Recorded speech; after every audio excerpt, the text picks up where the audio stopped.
talk about the first type of cost, that is our fixed cost. अब fixed मतलब हमें नाम से समझ में आ रहा है ऐसी कोई चीज जो चेंज नहीं होती है, ठीक है। फिक्स्ड मतलब क्या होता है? Something that does not change. वैसे तो देखा जाए तो दो टाइप की कॉस्ट होती है इकोनॉमिक्स में, specially in the short run, that is fixed cost and variable cost. अब वेरिएबल तो हमें नाम से समझ में आ रहा है that it's going to vary, it's going to change, but fixed cost एक ऐसी कॉस्ट होती है जो कभी भी चेंज नहीं होती है। लेट्स से मैं आपको एक एग्जांपल देता हूं कि कोरोना आया था, लॉकडाउन हुआ, उसके पहले मैंने जस्ट एक क्लासेस चालू करी थी। जस्ट एन एग्जांपल कि मैंने एक क्लासेस चालू करी थी, ट्यूशन क्लासेस, और मैंने एक शॉप रेंट पे ली थी। तो फर्नीचर का एक्सपेंस, वो रेंट का एक्सपेंस, ठीक है, ये सारी एक ऐसी चीज है जो हमेशा फिक्स्ड रहने वाली। अब अगर एक भी बच्चा नहीं आएगा तो भी मेरा फर्नीचर का कॉस्ट लग गया, मेरा रेंट फिर भी जाएगा, ठीक है। 10 बच्चे आएंगे तो भी उतना ही रेंट जाएगा, और अगर 50 बच्चे आने वाले तो भी उतना ही रेंट जाएगा, प्रोवाइडेड कि हाँ मेरे ऑफिस में उतनी सीटिंग कैपेसिटी है तो। बट आपने एक बात समझी, जब मेरा आउटपुट 0 यूनिट्स का था तब भी कुछ कॉस्ट लग रहा था। क्यों? क्योंकि वो चीज फिक्स्ड है, वो चेंज नहीं होने वाली। 0 से 10 यूनिट्स का मेरा प्रोडक्शन हुआ, यानी मैं 10 बच्चों को पढ़ा रहा था तब भी रेंट उतना ही जा रहा था। मैंने 20 बच्चों को पढ़ाया तब भी रेंट उतना ही जा रहा था, मेरा फर्नीचर कॉस्ट तब भी उतना ही था। तो फिक्स्ड कॉस्ट मतलब एक ऐसा कॉस्ट होता है जो आउटपुट के साथ में कभी भी चेंज नहीं होता, वो हमेशा फिक्स्ड रहता है। देखो मीनिंग देखो, fixed cost refer to those cost which do not vary directly with the level of output. यानी मैं 0 बच्चे पढ़ाऊं तब भी उतना ही रेंट, 10 बच्चे पढ़ाऊं तो भी उतना ही रेंट, ये कॉस्ट चेंज नहीं होने वाला है, ठीक है। एक और एग्जांपल देता हूं आपको। लेट्स से कि मैंने कार खरीदी है, ठीक है। अब लॉकडाउन हो गया तो मैं गाड़ी तो चला नहीं पा रहा था, ठीक है। तो मेरा कार का एक्सपेंस या कंपनी मुझे वापस देने कि सर ये लो आपने 10 लाख की गाड़ी खरीदी थी बट आप 6 महीने तो गाड़ी नहीं चला पाए तो 5 लाख रुपए वापस ले लो। That's not going to happen. Fixed cost मतलब ऐसा कॉस्ट हुआ जो कभी चेंज नहीं होगा। अब मैं वो गाड़ी को चलाऊं या मैं उस गाड़ी को नहीं चलाऊं, वो कॉस्ट वहीं पे रहने वाला है। Petrol on the other hand will be a variable cost. क्यों? मैं जितनी गाड़ी चलाऊंगा उतना मुझे पेट्रोल भराना पड़ेगा, मैं कम गाड़ी चलाऊंगा तो कम पेट्रोल भराऊंगा, मैं ज्यादा गाड़ी चलाऊंगा, मैं लंबे टूर पे जाऊंगा तो मुझे ज्यादा पेट्रोल चाहिए। तो car will become a fixed cost. क्यों? क्योंकि उसका कॉस्ट चेंज नहीं होने वाला। एक बार मेरे अकाउंट से 10 लाख रुपए डिडक्ट हो गए, अब वो वापस रिफंड नहीं आएंगे। बट पेट्रोल एक वेरिएबल कॉस्ट है। वेरिएबल कॉस्ट मतलब कौन सा होता है? ऐसा कॉस्ट जो बार बार चेंज होता है, जितना ज्यादा आप यूज करोगे उतना ज्यादा कॉस्ट बेयर करना पड़ेगा। तो फिक्स्ड कॉस्ट और वेरिएबल कॉस्ट दोनों का मतलब समझ में आ गया। बट इस वीडियो में हम फोकस करने वाले फिक्स्ड कॉस्ट के बारे में, ठीक है।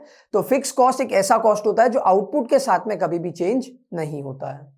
For example rent of the premises, interest on loan. अब जो मैंने लोन लिया है, भले ही मैं वो लोन से कोई भी प्रोडक्टिव एक्टिविटी कर रहा हूं या नहीं कर रहा, मुझे उस लोन पे इंटरेस्ट देना पड़ेगा। Salary of permanent staff, insurance premium etcetera.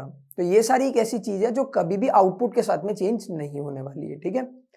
Fixed cost is incurred on fixed factors like machinery, land, building etcetera which can not be change in the short run. अब फिक्स्ड कॉस्ट आप किन चीजों पे इनकर करोगे? On the fixed factors. जैसे machine है, मैंने बोला था मैंने कार ली, वो एक मशीन है।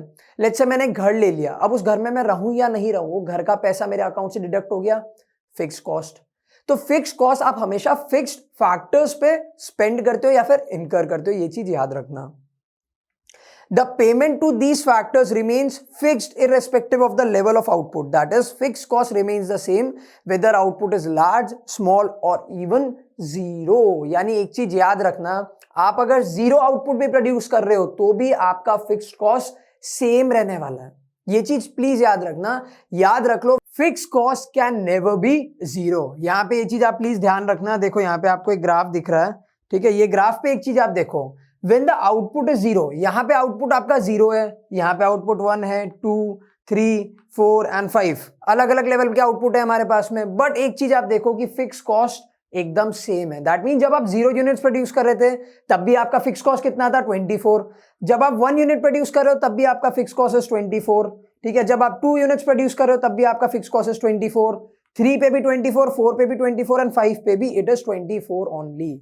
अब यहां पे आपके पास में एक शेड्यूल और एक ग्राफ है, तो यहां से हम लोग देखते हैं कि फिक्स कॉस्ट और बेटर वे में हम लोग समझने की कोशिश करते हैं कि फिक्स कॉस्ट एक्चुअली क्या होता है। मैंने आपको बताया था कि लेट्स से आपने एक मशीनरी ली थी, ठीक है। आपने एक मशीनरी ली जिसका प्राइस था लेट्स से 24 या फिर लेट्स से 24 करोड़ दे रखा है यहाँ पे। तो आप अगर 0 यूनिट्स भी प्रोड्यूस करोगे तब भी आपका फिक्स कॉस्ट तो उतना ही रहने वाला है। दैट मीन्स 0 यूनिट्स पे भी फिक्स कॉस्ट उतना ही रहेगा। अब अगर आप 1 यूनिट बनाओगे तो भी उतना ही रहेगा, 2 यूनिट्स पे भी सेम, 3 यूनिट्स पे भी सेम एंड 5 यूनिट्स पे भी सेम रहेगा। दैट मीन्स फिक्स्ड कॉस्ट आपको हर जगह पे सेम मिलेगा। अब कभी कभी क्वेश्चन में ऐसा दे देते हैं कि फिक्स कॉस्ट का कॉलम आपको खाली दे देंगे, ठीक है, और कोई भी एक जगह पे आपको बता देंगे कि let's say fix cost while producing 3 units was 24। तो आपको ये चीज समझ जानी है कि अगर 3 यूनिट्स पे 24 है तो बाकी सारे यूनिट्स पे भी 24 ही होगा। तो आंख बंद करके सब जगह पे 24 24 24 24 24 एंड 24 लिख देना, ठीक है। ये तो होगा हमारा शेड्यूल। अब ये चीज आप प्लीज याद रखना कि फिक्स कॉस्ट अगर आपको कोई भी आउटपुट का दिया हुआ है तो वो हर लेवल पे सेम रहेगा। अब देखो ग्राफ, यहां पे आपका आउटपुट है, यहां पे आपका फिक्स कॉस्ट दिया हुआ है। यहां पे फिक्स कॉस्ट कितना था 24, तो 24 लेवल यानी 24 प्राइस पे आप एक straight line parallel to the X axis बना दो। क्यों parallel to the X axis? क्योंकि फिक्स कॉस्ट तो कभी चेंज ही नहीं होने वाला, फिक्स कॉस्ट एकदम स्ट्रेट रहेगा, ठीक है। आउटपुट भले इंक्रीज हो या डिक्रीज हो, आउटपुट 0 होगा तब भी फिक्स कॉस्ट 24 ही रहेगा, आउटपुट 1 होगा तो भी फिक्स कॉस्ट 24 रहेगा, एंड अगर आउटपुट 5 यूनिट्स पे भी चला गया तो भी हमारा फिक्स कॉस्ट 24 ही रहेगा। समझ में आया? अच्छा, अब सम में कभी कभी आपको fix cost total fixed cost के नाम से भी मिलेगा, तो ये चीज प्लीज याद रखना कि फिक्स कॉस्ट हो या फिर टोटल फिक्स कॉस्ट हो, वो दोनों एक ही चीज होती है। TFC and FC is the same thing, ठीक है। फिक्स कॉस्ट क्लियर हुआ यहां पे। अब चलते हैं नेक्स्ट वीडियो पे जहां पे हम बात करने वाले हैं वेरिएबल कॉस्ट के बारे में।